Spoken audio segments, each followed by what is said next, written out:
You are listening to Nerd Best Friends, a podcast that covers the nerdy conversations you're already having, or wish you could. It's the nerdiest thing you'll do this week.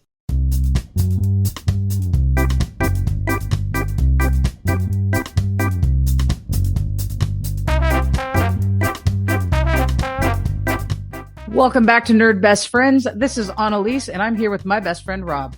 Hey, it's me, Rob, your best friend, your podcast host, and your BoardGameGeek.com.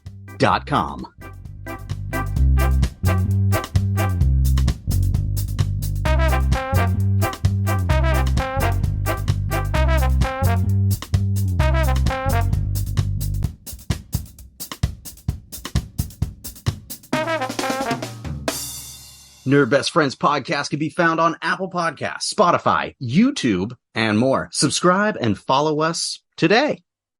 This is Season 2, Episode 20. Today we're going to nerd out about our top 5 tabletop games. And it should be noted these games are not Dungeons and Dragons related, nor are they Warhammer related, as those are certainly the heavy hitters in the gaming space. We decided to omit those so we can get into things that are a little bit easier to start with, a little bit easier to take off the shelf, maybe, hopefully, some things that you haven't heard of and could be recommendations for you. Not only that, we have and will continue to have episodes just about Dungeons and Dragons and just about Warhammer. They are the big beasts, or the big elephant, if you will, in the room, whichever you like with your role play. We will certainly continue to talk about those, just not today. We want quick, easy, go get this game, play it, and have fun tabletop games.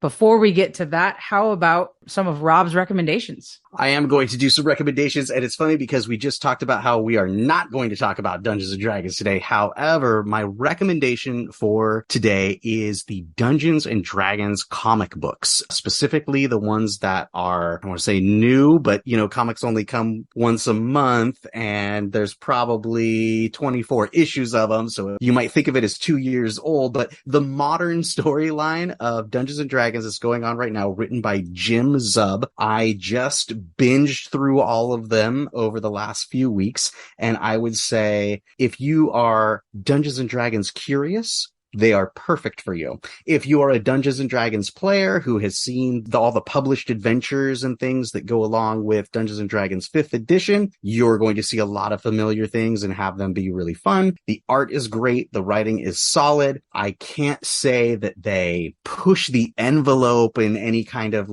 artistic or thought-provoking way, but they certainly bring the tabletop feel into a comic book. The artistic representations of spells, of monsters, of how the fighting works and how different characters can do different things. It's just solid. It's a wonderful adaptation. If the upcoming movie does as good a job adapting the game as the comic books do, it's going to be fantastic. I had no idea there were even comic books. That's awesome. There have been comic books forever. I mean, there were comic books in the 80s about Dungeons & Dragons, and they're a little bit thick to get through. They're not written in a modern style, so I wouldn't recommend those. They did probably the first 9 or 12 of the R.A. Salvatore, Drizzt Do'Urden novels. They did comic book adaptations to those, which are also really good. If you're like me and you're like, oh man, I read those novels in high school and I thought they were so cool, I would love to revisit that, but I don't want to spend all the hours reading through that 3-inch thick novel. Right.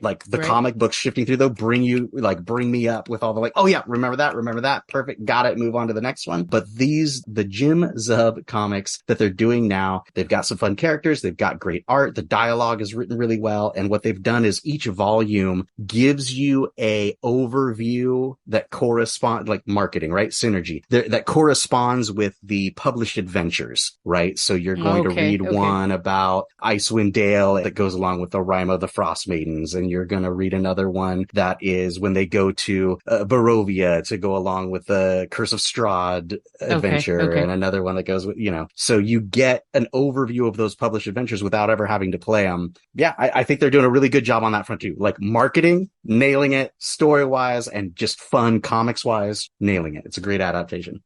Now we have some nerd mail. I got a message from a listener about us mentioning Comic Con, San Diego Comic Con, that came back in July. you were listing off some things that you saw coming out of Comic-Con, and one of them was Teen Wolf. And I had mentioned that Buffy, Sarah Michelle Gellar, made a surprise appearance actually at the Teen Wolf panel, and couldn't remember why when we were... Oh, how funny. We sounded like idiots then. We didn't know.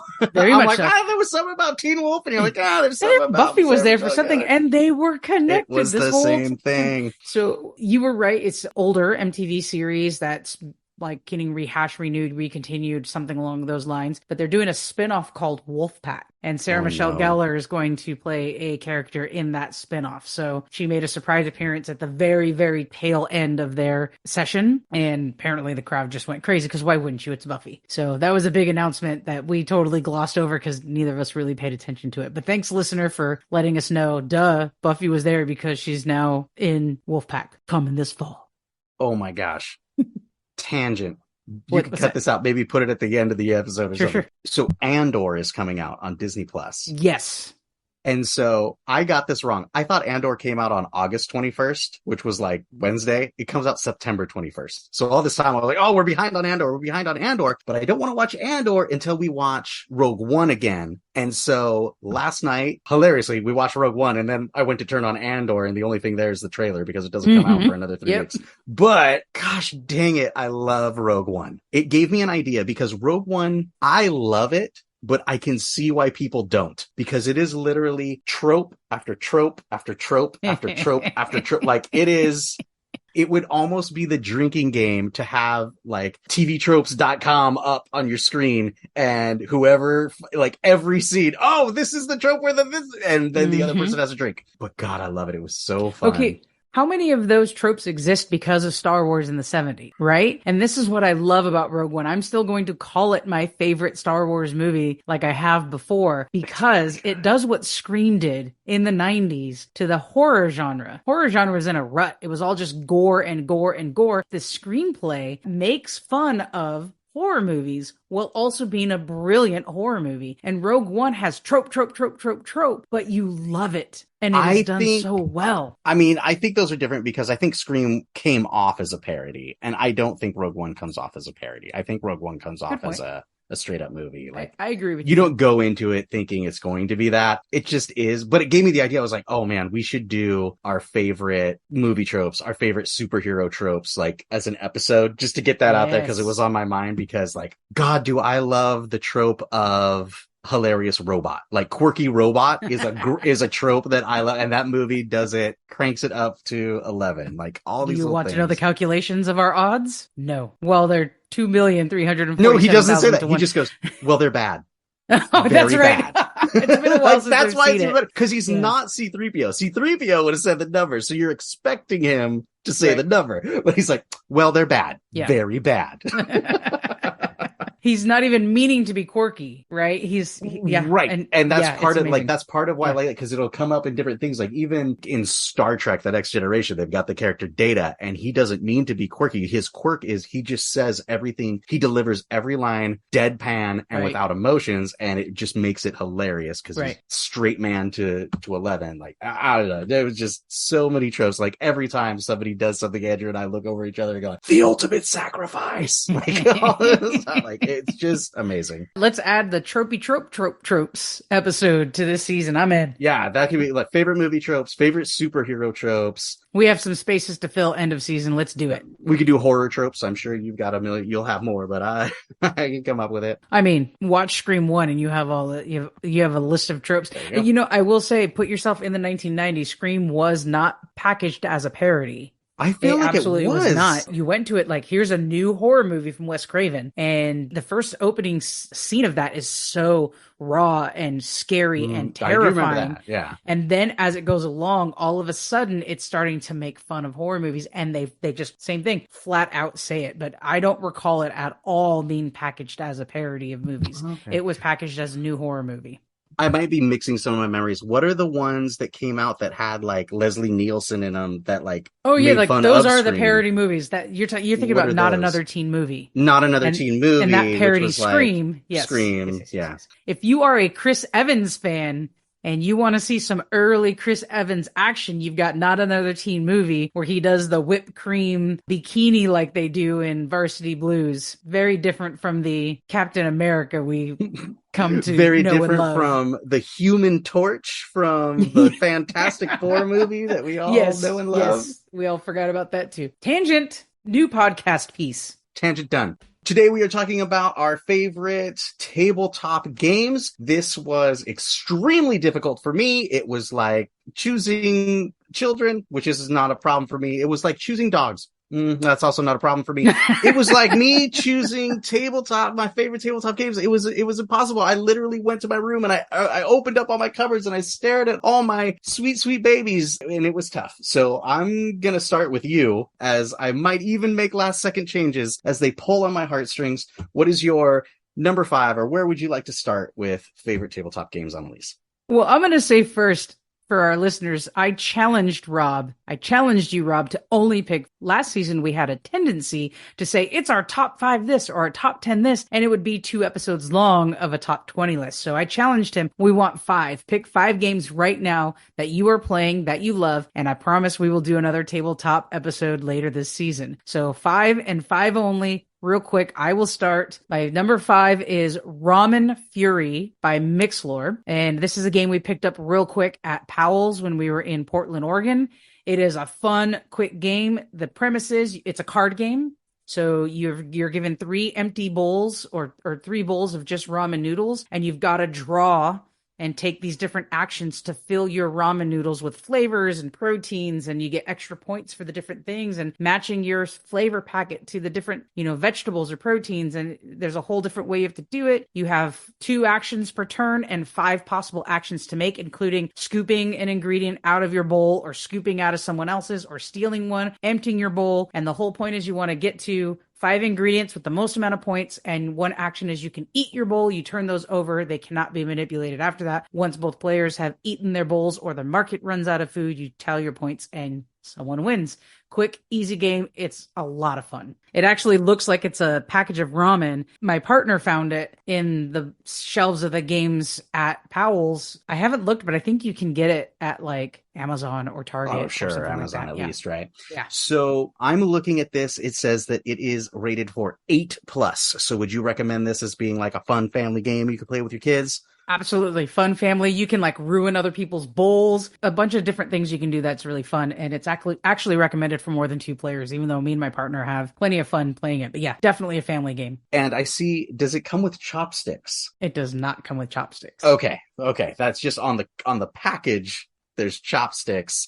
Probably to just make it look more like a ramen package. Yes. So I was like, Yeah. Ooh, does my 8-year-old have to know how to use chopsticks to play Not this at all. game? Nope. Okay, good. The only thing is little chits of spoons. Everyone gets 2 spoons to help. You can scoop out your bowl or out your opponent's bowl with these little spoons. That's the only thing that would be small pieces, which is the only reason why I imagine it would be 8 or above. Your fun family game. I see Game Geek has rated that as a 1.2 in complexity. Will be a dichotomy to my number 5, which is Folklore: The Affliction. And I just had to put this on my list because we've had so many hours of fun. This is our Wednesday night family night game that we have been doing for the last however many months it's been. We are almost through the first core box game. With any luck, we will actually finish that this week. Wow. And then we'll move on to the first expansion box. And we all look forward to it every week because it is such a fun game. It is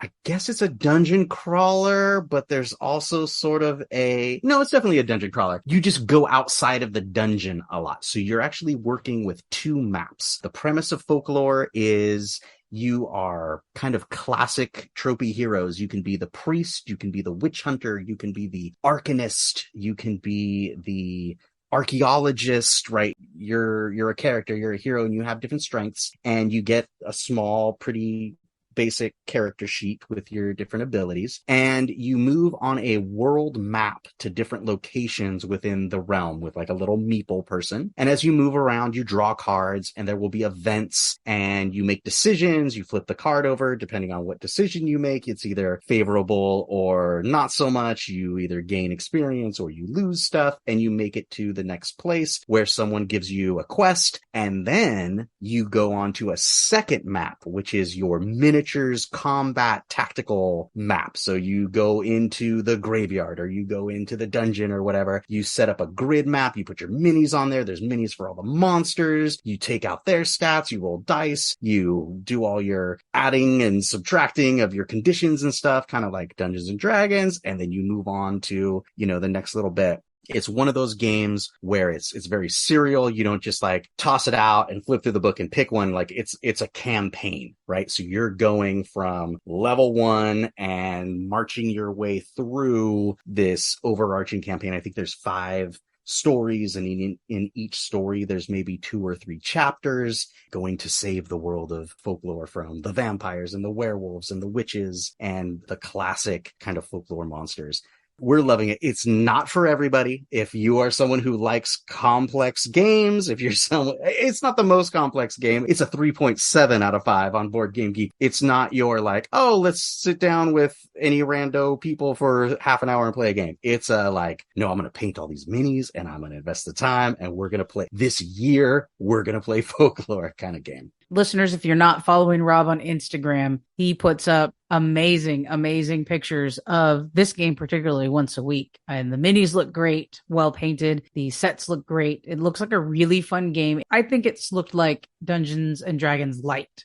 That's a great way to put it, is Dungeons and Dragons Light. If you don't have a dungeon master or game master to run a D&D game, or you're not super into the role play, like, well, I'm not going to really act like somebody and talk in a funny voice, if that kind of makes you a little uncomfortable, or that's not really your style, but you still like high fantasy and miniatures on the board and a story to go with it, that's exactly what this is. My number 4 is Choose Your Own Adventure, House of Danger. So those of us who grew up with Choose Your Own Adventure books, this is the same brand. Really? And House of Danger, I think, was actually a book that was available to us when we were younger. I'm excited. Tell me more. I love Choose Your Own Adventure. It is. Yeah. So it actually, I was really conflicted about getting this game. This was, again, if you remember back to one of our separate episodes, we were looking at it again at Powell's in Oregon. Mm-hmm. And that's when a couple of locals came by and they're like, oh yeah, we've bought that game. We've got a ton of playing time out of it. Lots of great stuff. So I was really conflicted. Like, how do you do a Choose Your Own Adventure game? And they actually made it really great. You have these 5 decks of cards, one that represents each chapter. And then you have these bonus cards that are attached to it. You're given the premise, and you have the game board is just like maybe the size of a postcard, maybe a little bit longer. One side of it, you have to study it for 30 seconds, and it's this illustration of a bunch of different things. And then you flip it over, and you have this meter for... Oh gosh, it's got all the same art and everything from the yes, books. It does. Whoever that artist crazy. was, I recognize the style right away.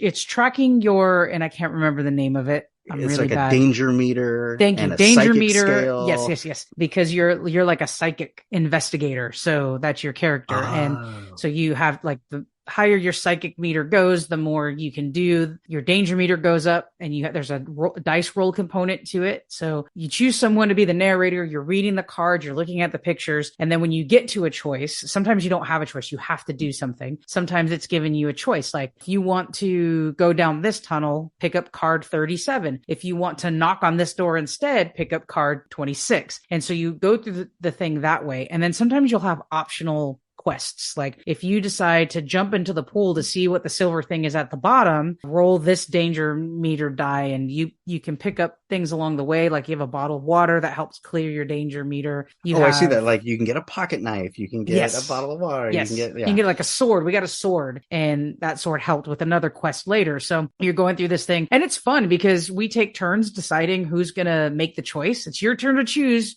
Are you choosing this one or this one? And my partner would be like, let's do this. And we've certainly died a bunch of times and just went, well, let's go back and choose the other option and see what happens. So what I like about it is, unless you're going to commit a long time to it, or just end the game when you get to I say die. You don't always die.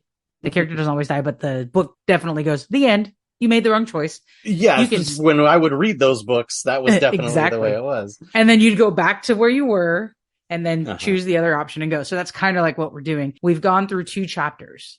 And both of those were a good, like, hour, maybe a little bit more gameplay. We have 3 more chapters to go to get to the end of the book. It's really fun. And I can see why it's a lot of gameplay. Is it serialized like that? Like you got to go through all 5 chapters, or you not got to, but you want to go through all 5 chapters. So it's going to take multiple sittings, or would this be a game that you could like flop down with your friends when you go to the craft brewery and whip out? You can do both, but you can't expect to finish the game unless you're going to commit to a longer session with your friends. So you can definitely get through the first chapter. And actually, I think it would be more fun with more people. Again, you could take turns making the choices, or you could say, okay, let's say it's the 4 of us. And I could say, okay, Rob, you're going to make all the choices chapter 1. Here we go. Boom, boom, boom, boom, boom, boom, boom. We get through chapter 1. And then it'll tell you when you get to, you have completed this chapter and you have like a goal at the end, like you have to get to finish the chapter. Like they've really gamified it really well. So it's like you're reading the book, but you're also having to do things, roll this die, battle this thing, or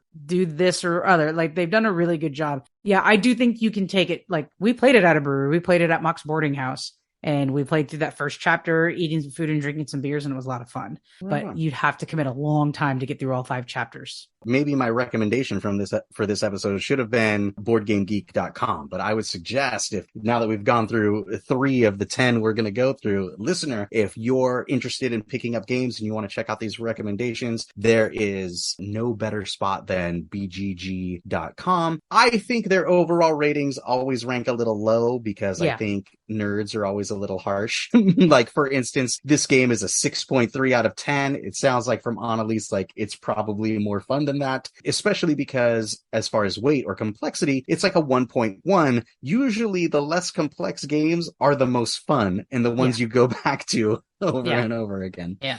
Also, tangent.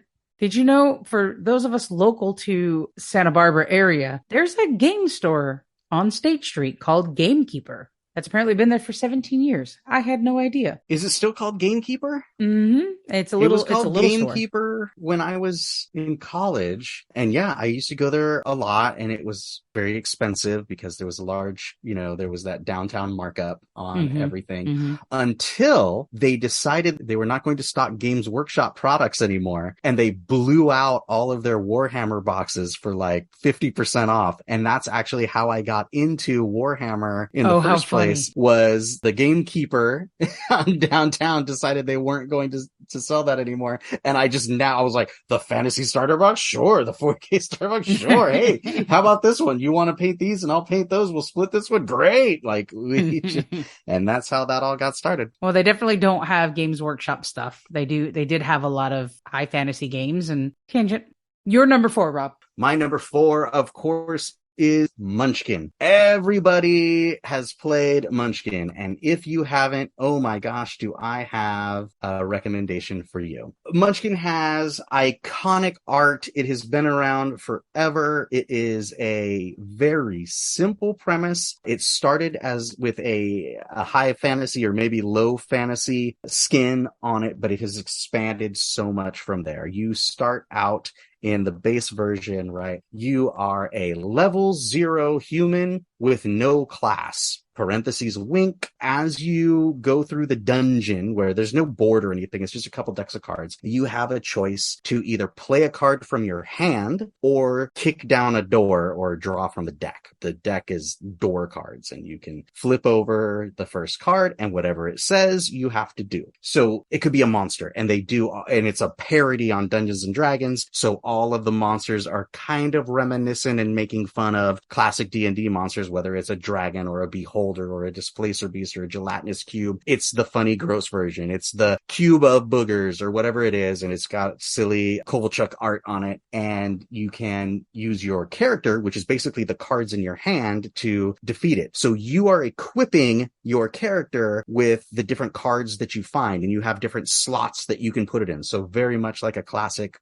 role-playing game or like a video game RPG. You've got a head slot for your helmet or hat. You've got a left-hand slot, a right-hand slot. You've got a foot slot for your boots. You've got a belt slot for whatever. And so as you collect it, it just becomes this hodgepodge of magic items that your character is wearing. So like, oh, okay, well now I'm level 2. So that starts me at 2. I've got the sword of singing in my right hand, which gives me a +3. I've got the shield of bad attitude, which gives me another +2. I've got elven boots, which give me a +1. I've got a hat of other city's baseball team, which gives me a -1. I've got like all these things, and you keep track of them to come up with a number, basically between 1 and 10 as you add and subtract up all of your weird gear that you're carrying, and then compare that to the monster you draw. And if your number's higher than the monster's number, you win and you get treasure, which could be more gear that you flip out and all this kind of stuff. Very basic level, and it's just silly.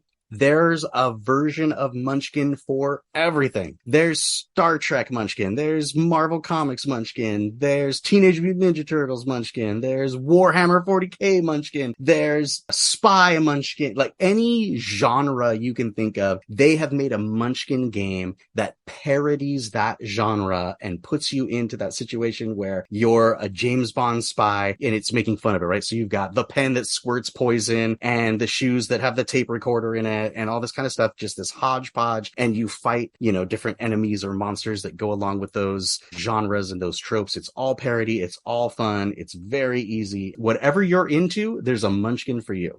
There's no Buffy the Vampire Slayer Munchkin. I bet there's a vampire Munchkin, though. There may be, but there's not a Buffy. I'm just saying. Well, that's not a genre. To hell, it's not. It's a shitty show from the 90s that nobody likes but you. Such a bitter man. I watched every based episode out of twice, non-reality. And all I did was like it less. You poor soul. There's Munchkin Harry Potter. Munchkin Bites is the vampire one, and I bet if you get it, you will love it. That Marvel one is especially fun if you've been following along with the Marvel Cinematic Universe and you're somebody who likes the Marvel movies, they're very popular and stuff. Just imagine your character just rolling up and you've got Loki's helmet, Falcon's wings, Thor's hammer in one hand, Captain America's shield in the other hand, and Tony Stark's rocket boots on your feet. Oh yeah, it was hilarious. And the fight about, it's really fun. It's hilarious. And that's one. What's the age on that one? Is that a good family game? That's a good family game, right? Oh, for sure. I mean, I'm sure Andrew started playing it when he was 7 or 8. Age 10 is on the box. Okay. As long as you can read the cards and understand and do honestly basic math on your fingers, you're good to go. Yeah. Fun. Number 3. What you got? I picked 7 Dragons. What did you pick? I also picked 7 Dragons because it's an amazing, super fun, cool game. I had a feeling this was going to happen, but I'm going to let you talk about 7 Dragons because you actually introduced me to this to the extent that game existed. You had bought a couple sets. The game stopped being made, and all of a sudden you saw them on eBay for hundreds and hundreds of dollars. And I tried to convince you to not sell or to sell your second set. You're like, nope, I'm holding on to it. And then somewhere along the lines, they decided to make more. And so, yeah, I don't know if they made more or if some mysterious warehouse full of them started, but I'm so glad I didn't pay. I mean, I probably paid $7.99 for this game when it came out, as I had shared it with more people and we had been playing it a lot. And it's a great game. It's an okay game for when you're, out at the bar, out at the brewery or whatever, because it does take up a good space of the table. But my copy had gotten kind of chongered up and maybe some water stains and stuff. And I was like, oh, you know what? I should just go get another copy of this. And I started looking and couldn't find it on Amazon. Went on eBay and people were charging, $60, $80, $110. I was like, oh no, I had no idea. Well, now this thing is super precious. And then all of a sudden you can find it on Miniature Market for $9.99 again or whatever I it think is. it was like $20 when I bought it. Still not bad it's a great game. It's worth it. And I will say, for those of you who are 21 and older, this is a great game to play while you imbibe. It's incredible. It's easy game. Enough that you can play it while you're not fully sound-minded.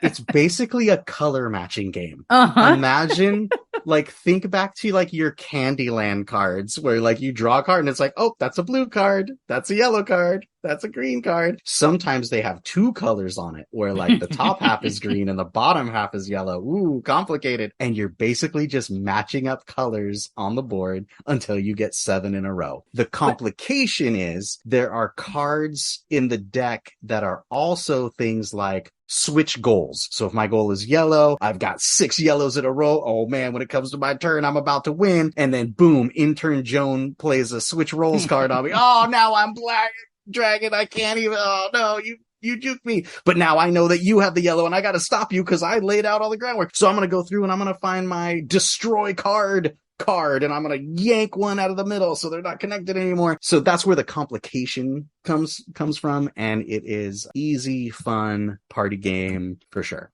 And it's a little bit like Uno in that you have the rotate goals and destroy a thing and do this and the other. You're also trying to hide what your goal is to your opponents who are playing against you. But it's also just simple enough. And the artwork is great. The dragons are illustrated beautifully. What's fun about this game is that sometimes it's been over super quick. Sometimes it's just like boom, boom, boom, boom, over. And then sometimes you run out of cards and it takes up the whole table because people have been juking each other and like, no, you're not going to win. I'm going to stop you. And like, oh, yeah, you've got so 3 rows of every color with like 5 and nobody could get it up to the 7 dragons in a row. It is such a great game. Do you have any board game geek facts about 7 dragons for us? Sure. It's a 1.3 complexity. It's again rated in the 6s, but I think that's a nerd handicap. I think nerds are hesitant to give high marks for games that are easy, fun, family weight games, which is a shame because this is a 10. If that's what you're looking for, if you're looking for a game that you can play whole family or a game that you can play easy enough as like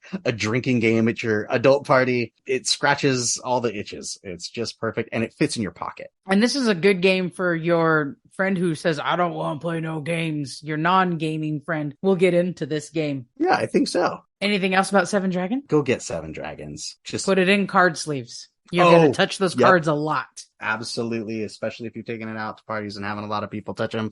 How about your number 2, Rob? Oh man, my number 2. Okay, we'll bring it back to me, and I am going to cheat on this one, as you knew I would, because I could not choose. There's an entire volume of games that fall under the Dungeons and Dragons Adventure System games. They're all based on Dungeons and Dragons properties. They're very similar as far as like, your fighter, your cleric, your wizard, you've got a miniature, you've got like a little card that is your character sheet, and you're going through a dungeon. The difference is here that the dungeon and the monsters are generated from the game. You don't need a game master to run it. It's another dungeon crawler, kind of like Folklore, but this one just builds out in front of you as you're drawing these. Instead of like cards, they're actually like thick cardstock puzzle pieces that interlock, and they're the rooms and hallways of the dungeon. So it's different every time. And you can even decide where to put it. If I have a card down and I put another card down and interlock it into space, when I draw that third card, I can decide if I'm going to put it to the left, to the right, or straight ahead. So it really is different every time you play it. There is the Castle Ravenloft version. There's the Wrath of Ashardalon version. There's the Legend of Drizzt version. There's the Tomb of Annihilation version. There's the Temple of Elemental Evil. There's the Dungeon of the Mad Mage. There is the one that I don't have yet, which is the Ghost of Saltmarsh one. And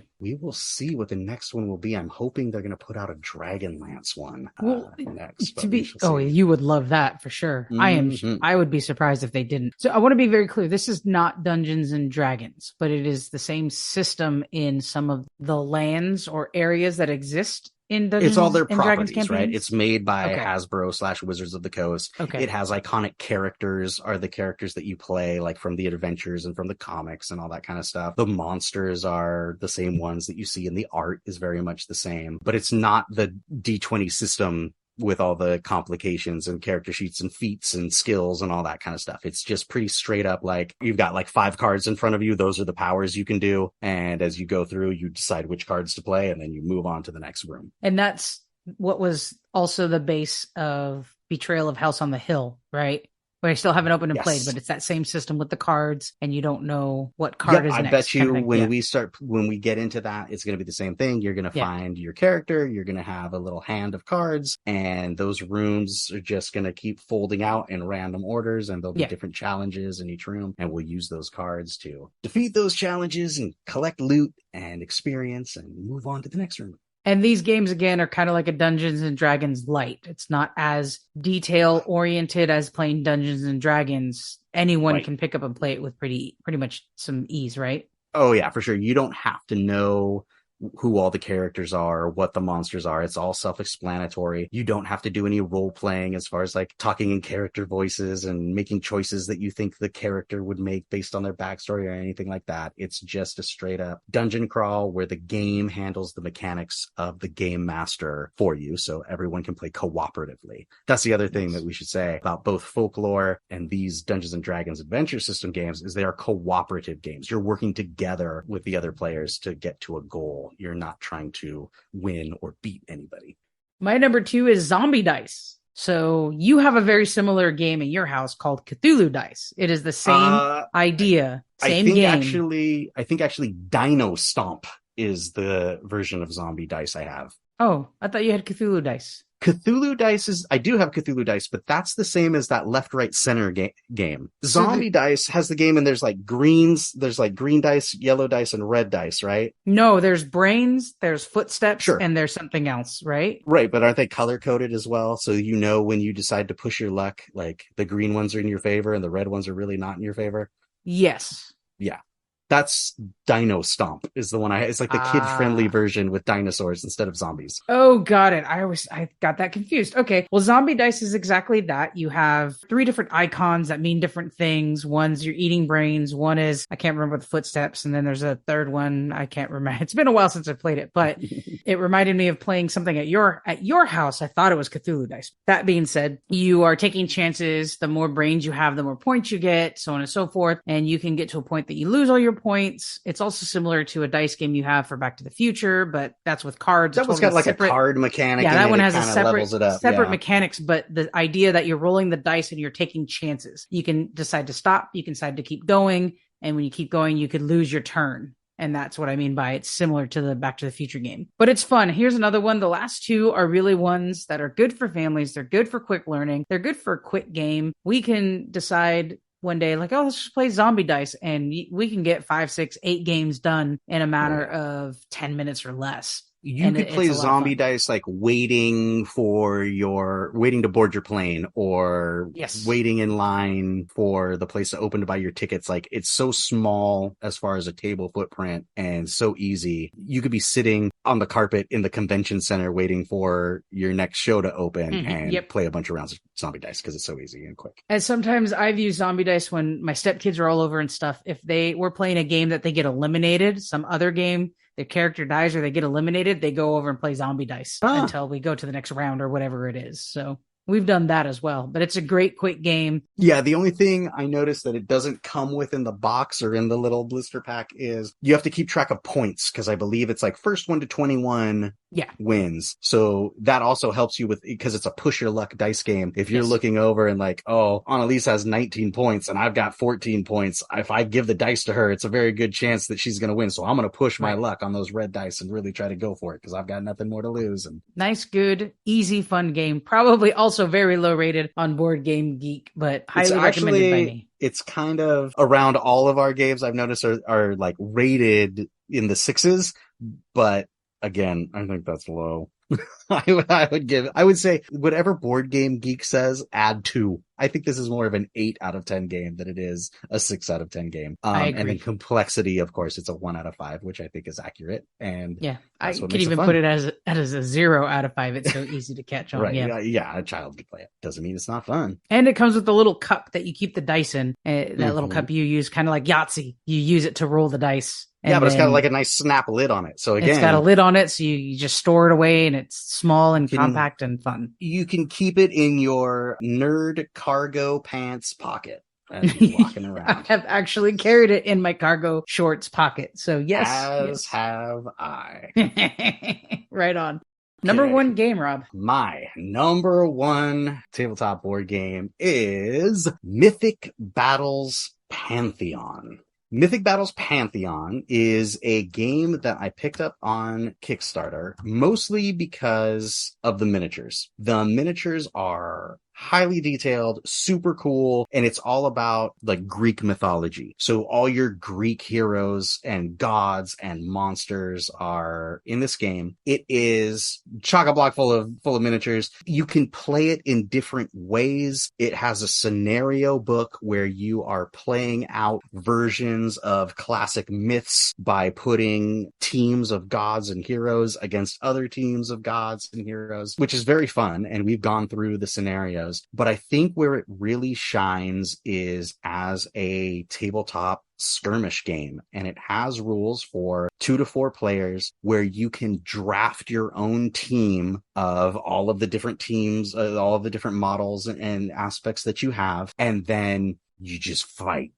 And so every time you play, you choose a god, and we're talking Zeus, Hera, Hecate, Hades, the Greek gods. And then you've got your heroes like Hercules, Atalanta, Leonidas, like all these guys, right? And then you've got your troopers, right? And there's, little squads of 3 to 4 guys where you've got like the Spartans and the Amazons and like the undead hordes and all these kinds of things. And so you build up your little force, and it never gets too big, right? It's not like Warhammer where you've got 70 models on the table. It keeps it real small. You've got a god, you've got a monster or a hero, and you've got a troop or two, and you've got the board. Of course, I deck mine out with a little bit of 3D terrain. There's cards that go through it, and there's objectives. It has multiple objectives. There's an objective to like collect the little magical stones is a way you can win. And then there's a way you can win where you kill the other player's gods. So depending on your play style and your strategy, you might go for the more passive way to win, or you might go full aggro in the face, kill mode. I love this game. I've never not had fun playing this game. It's a game that we got on the Kickstarter that my whole family was interested in because we like the Greek myths and legends. This is a game that my wife is painting, and she has been painting it since 2017. And man, I hope the year of our Lord 2022 is the year we finally get it done so that we can actually play with everything that we have on the tabletop. Funny enough, so they came out with a sequel or another edition. It is Mythic Battles Ragnarok. And this time it's all the like Norse gods and legends and monsters and heroes. So we're going to have Thor and Loki and the wolf with the sword in its head and Vikings and all kinds of stuff. And when they opened up that Kickstarter, they also did reprints of some of the expansions and stuff that I didn't get the first time around for Mythic Battles Pantheon. So of course I love this game so much and we're having so much fun. I ordered everything. Everything but the base game? Everything but the base. Well, yeah, everything but the base game that I already had. So all the expansions will be coming at some point next year, along with a whole nother game full of expansions of the same rule set with Mythic Battles Ragnarok. It's absolutely fantastic. It's a big job to paint up all those minis, but it is a super fun game. I don't think you can find it for sale. However, people are constantly, because of course I'm on all the Mythic Battles Pantheon Facebook groups and all this kind of stuff. Yes, of course you are. Constantly people who have followed it and they're like, you know what, it's been 5 years and I never got around to this game. I'm selling my copy. So if you are also like us and love that Greek myth and you're looking for a really fun miniature game that is like a skirmish game that's high fantasy, man, oh man, it's so good. Check eBay, check those Facebook groups, and you'll be able to get yourself a copy. It is really, really cool. This is the first game on your list then that is competitive versus cooperative, right? Yeah.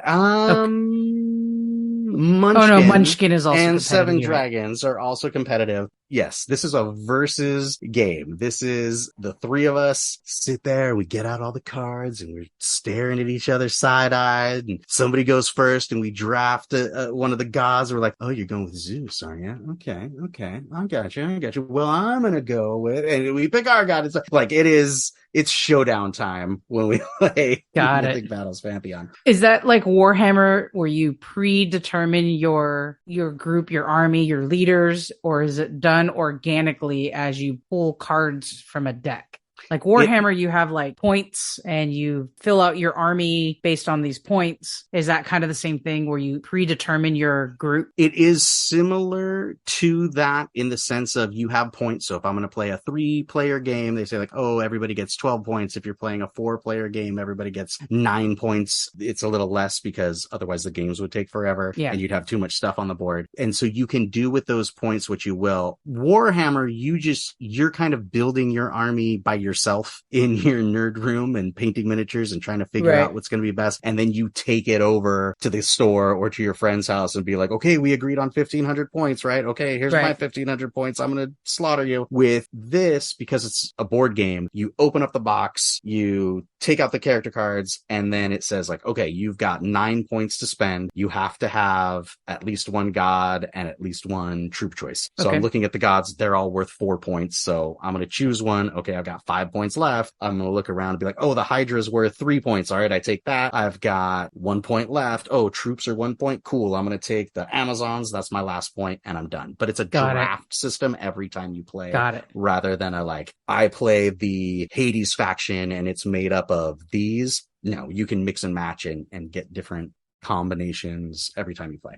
And I like how you make sense the way you said it's a draft. So you're doing that in front of each other as part of the game. Yes. And what's been super cool that I really want to do, but we don't have everything painted yet, is Mythic Battles, the company, they put out a monthly draft. So in their newsletter, you'll get the September 2022 draft, and it'll be like, okay, for this battle, and it'll have like a theme and like a couple lines of, story text. And it's like, choose from these 5 gods, these 8 monsters, these 9 heroes, and these 4 troop choices. And so it gives you a little bit of direction so that you say, oh, okay, we're playing this battle on this board this month. And instead of like, okay, well, here's all 20 of our gods, which one are you going to choose? It helps you by being like, oh, this month, these are the 5 ones available. And it gives you a little backstory on your game. Like, and that's here's cool. what the battle is, and you've got to stop Hades from getting the gates of hell open and those kinds of things.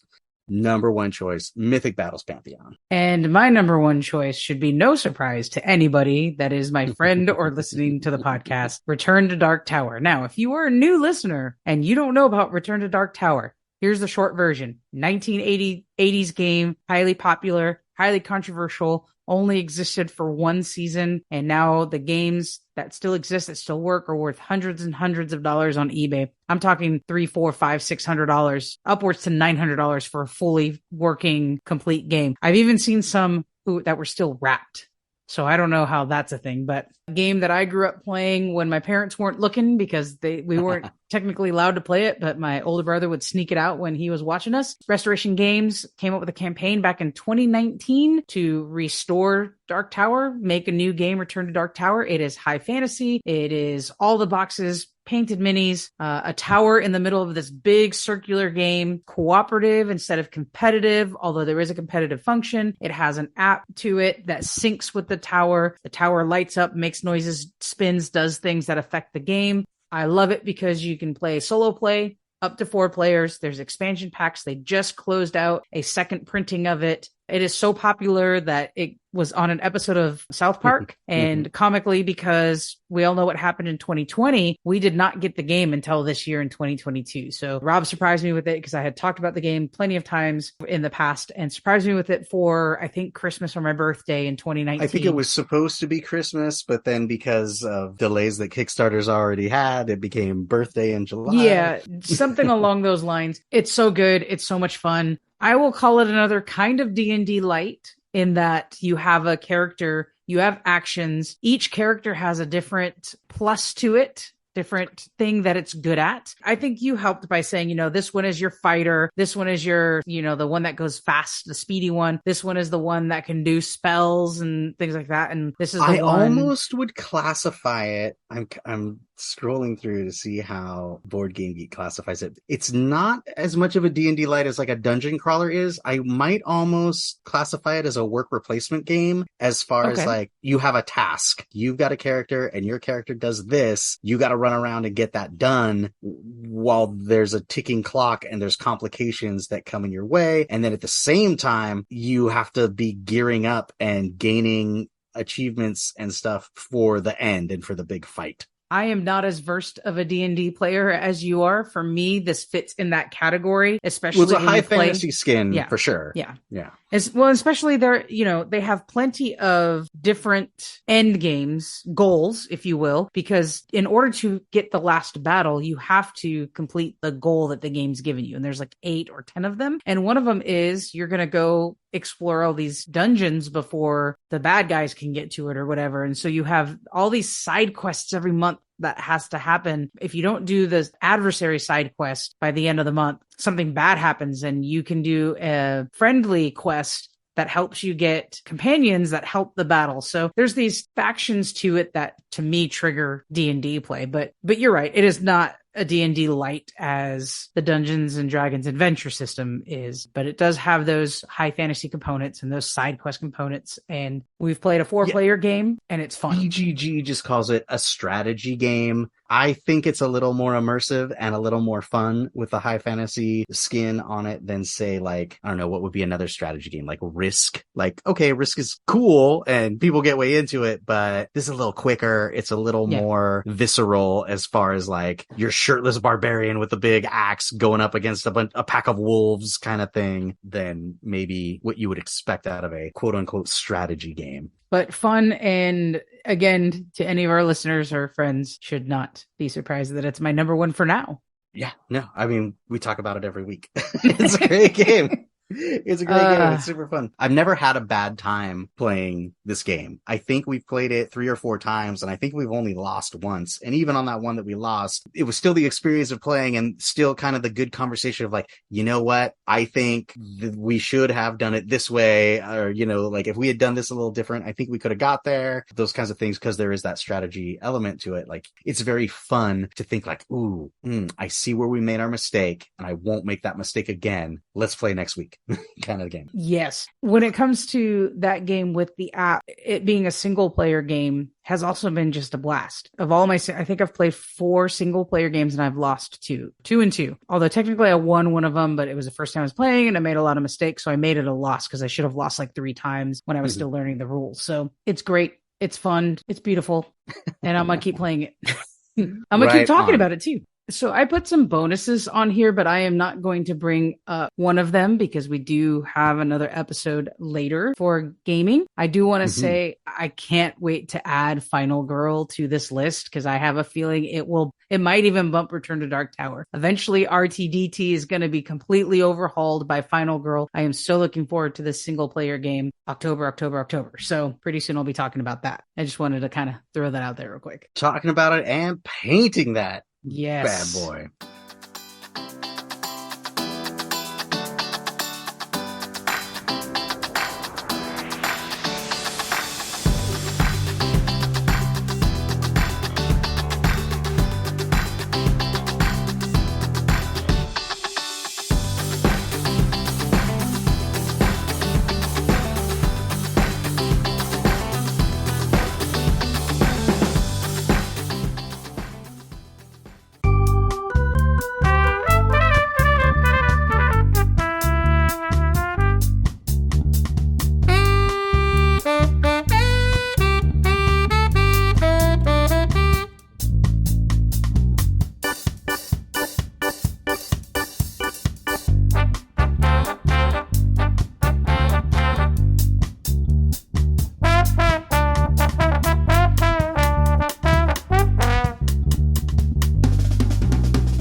Oh my gosh, Analese, it's that time. What's the nerdiest thing you did this week? The nerdiest thing I did this week, I finished painting the minis for Mansions of Madness. Nice. So What I a had 3 feeling. left to go. Yeah, it's the first game that I've painted by myself, front to back. I mean, not including Restoration Games, Buffy the Vampire Slayer, Unmatched, because there's only 4 minis in that. So that was those were my first practices. Hey, This it one counts. was beginning to end, priming them, painting them, varnishing, and in some cases, gluing the pieces to the bases. I'm going to play it. And this game may also knock some off of my top 5 list. Next time we do a top 5 tabletop games, you're probably going to hear me say Mansions of Madness, Betrayal of the House of the Hill, and Final Girl instead of some of these other ones, but we'll see. So that's going to be my next. I'm going to solo play it, and I am on my own for a week. So I'm going to try to convince my best friend to come over and play it. It's going to be fun. Very cool. I'm really excited about seeing how that Dungeons and Dragons adventure system, draw a tile, lay down the map, works with a different setting. Nerdiest thing I did this week is, well, we talked in season 1 about, this was why you have a podcast, right? I was on the podcast. We were talking about whatever nerdy thing we were talking about. And I started talking about Hero Quest. And Hero Quest was this game that they had in the 80s, but I never got it because it was a huge box and it was expensive and all this kind of stuff. And then Hasbro re-released Hero Quest and I was super excited about it. I missed they didn't do a Kickstarter. They did like a Hasbro Pulse thing that nobody's ever heard of, but some people got it. Oh, right. And so I was like, I hear it's coming to retail. So maybe I'll, maybe I'll get it for Christmas. And sure enough, thanks to the power of podcasts, my wife got me Hero Quest for Christmas last year. The board is, of course, a perfect recreation of the 1980s board. It's very static. It's very boring. I mean, it's not boring. It's colorful, but it is not up to the modern standard. So, of course, there are wonderful, beautiful nerds out there on the internet who have built 3D boards and dungeon tiles magnetized so you can pop the wall off and put the door on and all this kind of cool stuff. There was no doubt about it. Like, that was part of the reason I wanted the new game, was because I saw what people were doing with the 3D board, and I'm just like, this has me written all over it. This looks like so much fun, not only hobby-wise, but gameplay-wise. I'm down. New 3D printer came, spent 14 and a half hours building it and troubleshooting it. I have started printing the Hero Quest board, which is just going to be a gigantic monster. But like I mentioned, it's very colorful. So the nerdiest thing I did this week was I opened up my box. I got my Hero Quest board. I folded it up and put it under my arm and went over to Michael's Crafts and laid out the board on the shelf and started matching paints so I could find just the right colors to paint my dungeon tiles so that my 3D dungeon will match all the bright, fun colors on the old retro board. That was me with a board game board flopping around in one hand and picking up paints off the shelf and matching up the colors with my left hand and throwing them into my basket. You really bamboozled me because I thought your nerdiest thing was going to be the 14 plus hours building your 3D printer. But way nerdier than that is just like your quest to get really useful boxes from Staples. Did we not talk about the 3D printer last week? I don't believe you did. Oh, I would have done the 3D printer. Well, I'll tell that story next week. And it'll be what's the nerdiest thing you did 2 weeks ago? Next episode, we will be nerd watching the 90s, and we will talk about our favorite nerd shows and movies from the decade of rad. Remember to subscribe, share, and give us that 5-star rating wherever you get your podcast. Follow us on Instagram, Facebook, and Twitter, all at NerdBestFriends, or send us a message by writing to podcast@nerdbestfriends.com. Let's go play some games, Rob. I can't wait. Thanks for listening, everybody.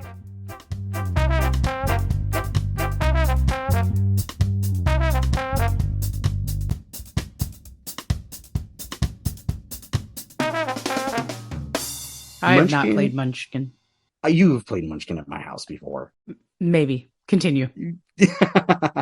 Okay, I take it back. I did play Marvel Munchkin. I did not remember it was called Munchkin. I played it with you and Andrew. I do remember that as you described it. Cool.